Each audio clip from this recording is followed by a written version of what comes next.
过年大鱼大肉吃多了比较腻，今天我们用海参来做一款甜汤。这个海参呢，我已经泡发了好几天了啦，简单清洗一下。海参我们可以一次多泡发一些，然后放到冰箱冷冻保存，想吃的时候解冻就可以啦。这块海参不是特别大个，切成圈就好。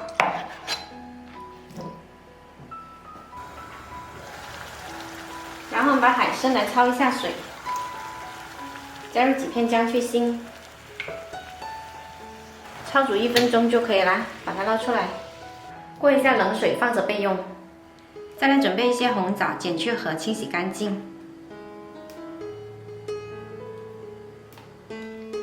再来准备一些莲子，也一起清洗干净。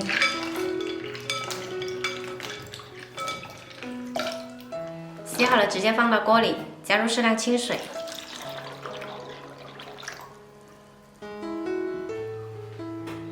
先调大火煮开，转小火煲20分钟。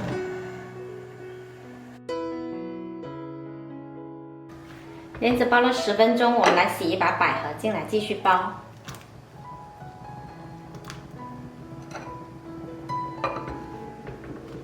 我们这锅糖水已经煲了有20分钟，莲子跟百合呢已经煲软了。现在可以把海参加进来，继续煲10分钟，加一些冰糖调味。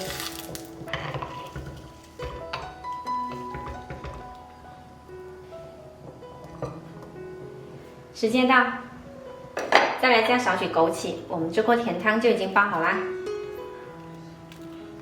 这是一款比较滋补的莲子海参甜汤，它吃起来口感呢特别清爽解腻，喜欢的朋友可以试一下。我是小坏，喜欢我的视频记得关注我哦。